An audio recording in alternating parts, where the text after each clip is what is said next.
40 டேஸில் பப்பி எடுக்கிறதுங்கிறது வந்து என்ன நினைக்கிறாங்க, ஒரு பெட் பேரண்ட் வந்து 40 டேஸில் பப்பி எடுத்தால் மட்டும் கொண்டு வந்தால் மட்டும் தான் எங்கிட்ட வந்து அட்ராக்ஷனாக இருக்கும், ஃபேமிலியோட ஓரியன்டாக ட்ராவல் ஆகும்னு நினைக்கிறாங்க. பட் அது கிடையவே கிடையாது. அது வந்து ஒரு கமர்ஷியல் மித்தாக வந்து ஒரு இன்சர்ட் பண்ணி சேல் பண்ண ஆரம்பிச்சிட்டாங்க. என் பேர் சிவனேசன். ஆக்சுவலாக வந்து நான் வந்து பீகிள் வந்து பாஸ்ட் 13 இயர்ஸாக ப்ரீட் பண்ணிகிட்ருக்கேன். 12 to 13 இயர்ஸாக ப்ரீட் பண்ணிகிட்ருக்கேன். இந்த பீகிள் நான் எப்படி ப்ரீட் பண்ண ஸ்டார்ட் பண்ணேன் அப்படின்னு கேட்டிங்கன்னா, ஒரு 10 to 11 இயர்ஸ் பிஃபோர் நான் பீகிள் பார்க்கும்போது அது ஒரு ப்ரீடோடைய நாட்டினஸ் அண்ட் ஹைப்பர் மோடு பார்க்கும்போது I was wish to get the breed. அந்த ப்ரீடை எப்படியாவது பார்த்து நம்ம எஸ்டாப்ளிஷ் பண்ணணும்னு ஒரு சின்ன ஆசை வந்துச்சு. ஸோ அப்படி தான் என்னோடய ஜேர்னி வந்து பீகிள் ப்ரீடராக ஸ்டார்ட் ஆச்சு.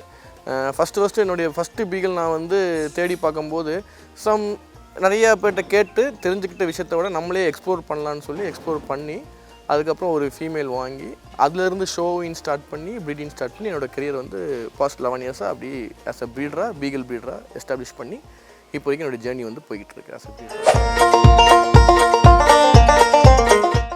ஆக்சுவலாக பீகிள் வந்து என்னென்னு கேட்டிங்கன்னா, அதுகிட்ட வந்து ஒரு க்யூட்னஸ் இருக்கும். ஒரு யங் ஏஜில் பார்த்திங்கன்னா ஒரு பயங்கர கமிட்மெண்ட்டாக இருக்கும். அது நம்மக்கிட்ட வரும்போதாக இருக்கட்டும், ரொம்ப ஐக்யூ ஜாஸ்தி அதுக்கு. எப்படின்னு கேட்டிங்கன்னா, இப்போ மற்ற ப்ரீடை கம்பேர் பண்ணும்போது பீகிள் கம்பேர் பண்ணும்போது நமக்கு இந்த டைம் போகிறதே தெரியாது. அந்தளவுக்கு வந்து அதை வந்து நம்மளை கமிட்மெண்ட்டாக வச்சுக்கிட்டே இருக்கும். ஸோ இன்னொன்று என்னன்னு கேட்டிங்கன்னா, ஒரு ஃப்ளாஷி லுக்கின் இருக்கும் அந்த பீகிளில். அந்த ஃப்ளாஷி லுக்கின் என்னென்னு கேட்டிங்கன்னா, அது எப்போ பார்த்தாலும் அட்ராக்டிவாகவே இருக்கும். ஸோ மீன் வயலில் நான் என்ன பண்ணுவேன்னா, டக்குன்னு பார்க்கும்போது எனக்கு வந்து அதோடைய மெமரிஸ்க்காக நிறைய ஸ்னாப்ஸ் எடுத்து நான் வச்சு பார்ப்பேன். ஸோ அந்த ஃப்ளாஷினஸ் வந்து ஒரு பீகிளில் வந்து ஈஸியாக அட்ராக்ட் ஆகும். ஸோ அந்த கலர் பேஸ் பார்த்திங்கன்னா அந்த ட்ரை கலர்னு சொல்லுவோம், பை கலர்னு சொல்லுவோம். அந்த ட்ரை கலரில் வந்து பார்த்திங்கன்னா அந்த black with tan with white வரும்போது அது பார்க்குறதுக்கு ரொம்ப அழகாக இருக்கும். அந்த பீகிள் பயங்கர ஆக்டிவாக இருக்கும், ஹைப்பராக இருக்கும். ஸோ வந்து பார்த்திங்கன்னா நம்ம சிம்பிளாக சொல்லணும், நம்ம 24 மணி நேரம் பத்தா அதுக்கிட்ட விளையாண்டுகிட்டே இருக்கலாம், அந்த மாதிரி ஒரு ஹாப்பினஸ் இருக்கும். ஸோ அதுதான் மெயினாக நான் அட்ராக்ட் பண்ணுச்சு இந்த ப்ரீடில்.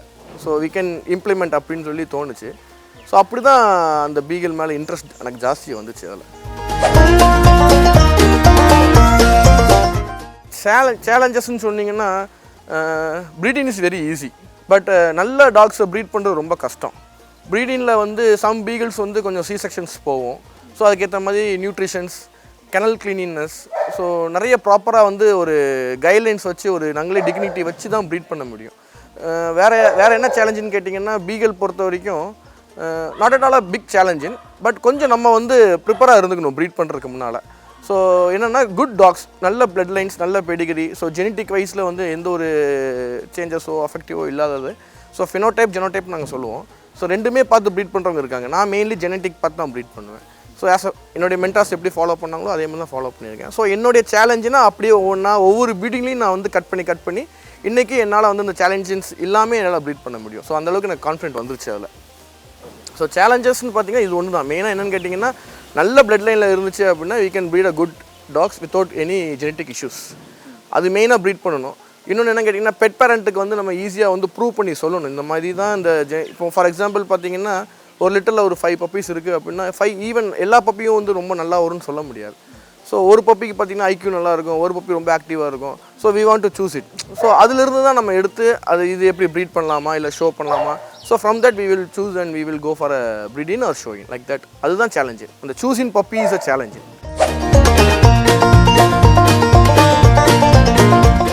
சரி, நான் பெட் பேரண்ட்டுக்கு மெயினாக அட்வைஸ் பண்ணுறது என்னன்னு கேட்டிங்கன்னா, ஃபஸ்ட்டு வந்து நீங்கள் வந்து ஒரு ப்ரீடை சூஸ் பண்ணுறதுக்கு முன்னால் அந்த ப்ரீடு உங்களால் அஃபோர்ட் பண்ண முடியுமான்னு ஃபஸ்ட்டு பாருங்கள். உங்களுக்கு ஸ்பேஸ் எவ்வளோ இருக்குன்னு பாருங்கள், உங்கள் டைம் எவ்வளோ இருக்குன்னு பாருங்கள். அந்த டைமுக்கு ஏற்ற மாதிரி நீங்கள் ஃபஸ்ட்டு ஒரு ப்ரீட் சூஸ் பண்ணுங்கள்.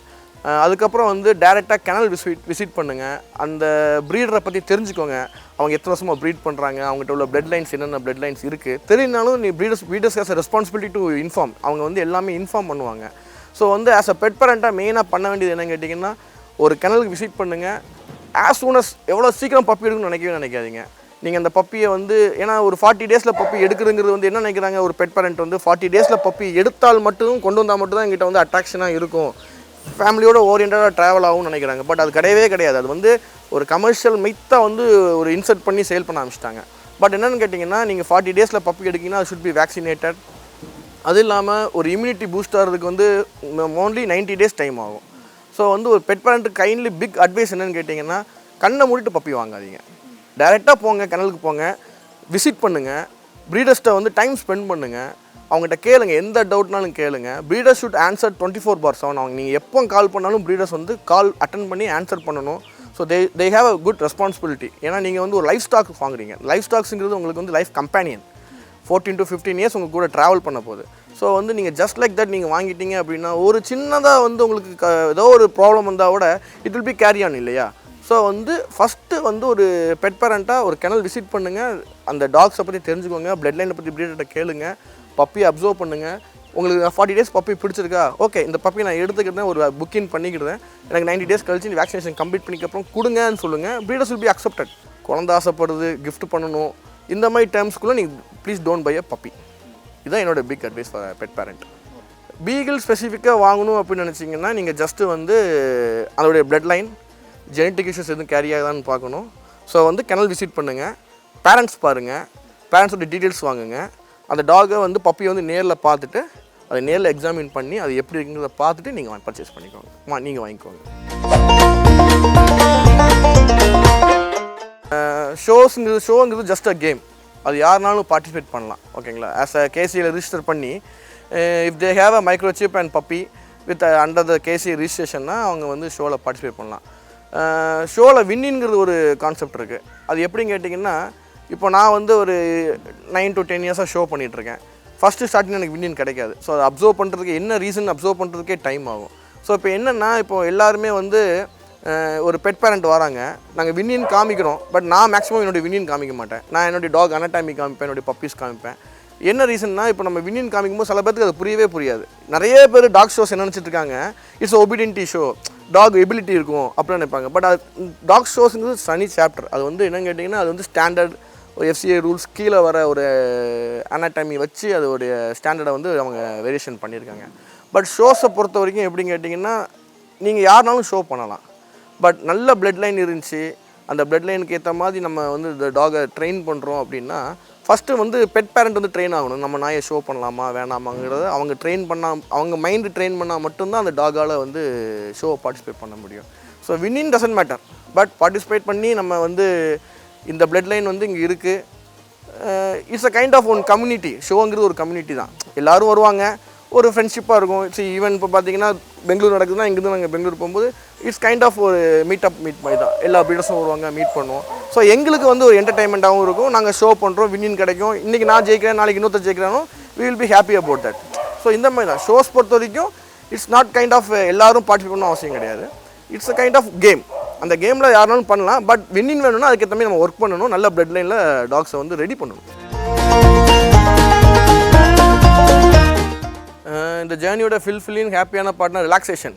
ரொம்ப சந்தோஷமாக இருக்கும் எனக்கு. எங்கே சுற்றி எங்கே வந்தாலும் என்னுடைய கிணலுக்கோ என் வீட்டுக்கோ வரும்போது என் டாக்ஸை பார்க்கும்போது எந்த ஒரு கவலை இருந்தாலும் அது தீந்துடும்.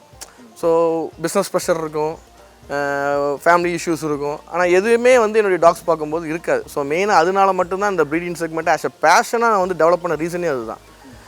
கவலை இருக்காது. மெயினாக சொல்ல போனால் கவலைகள் அதில் இருக்காது. பப்பியை பார்க்கும்போதோ என்னுடைய டாக்ஸ் பார்க்கும்போதோ அது என்னை வேகின் டெயில் பண்ணி என்னை இன்வைட் பண்ணும்போது டோட்டலாக எல்லாமே எனக்கு மறந்துடும்.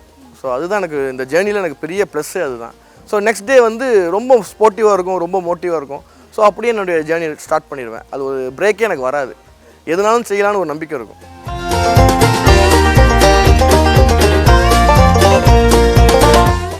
ஹாப்பி பெட்டுக்கு வந்து ஃபர்ஸ்ட் ஆஃப் ஆல் நான் ஒரு பெரிய கங்க்ராச்சுலேஷன் பண்ணணும். என்ன ரீசன் கேட்டிங்கன்னா, இது வந்து ஒரு சின்ன ஸ்டெப் கிடையாது. ஆஸ் அ ப்ரீடரை வந்து டோட்டலாக கம்யூனிகேட் பண்ணி ஒரே போர்ட்டலில் கொண்டு வரதுங்கிறது வந்து ஒரு சும்மா சாதாரண விஷயம் கிடையாது. So I was very happy to be in the family of happy pet. என்ன ரீசன் கேட்டிங்கன்னா, ஒவ்வொரு ஸ்டெப்பும் அவங்க எடுக்கும்போது நான் பார்க்குறேன் இல்லையா அந்த எஃபெக்டிவ். அதாவது ஒரு ப்ரீடரை வந்து மீட் பண்ணும்போது எல்லா ப்ரீடரும் சப்போர்ட் பண்ண மாட்டாங்க. பட் அதையும் வந்து ஒரு என்கரேஜ்மெண்ட்டாக எடுத்து அந்த ஹாப்பி பெட்ஸ் ட்ராவல் பண்ணுறது வந்து ரொம்பவே பார்க்குறதுக்கு ரொம்ப சந்தோஷமாக இருக்குது. I want to wish them to be very successful in the future. So Happy பெட்டுங்கிறது வந்து one of the beautiful and ஒரு நல்ல ஒரு இன்னைக்கு உள்ள பெட் இண்டஸ்ட்ரிக்கு தேவைப்படுற ஒரு portal. So I should like to congratulation to the whole team of happy bed.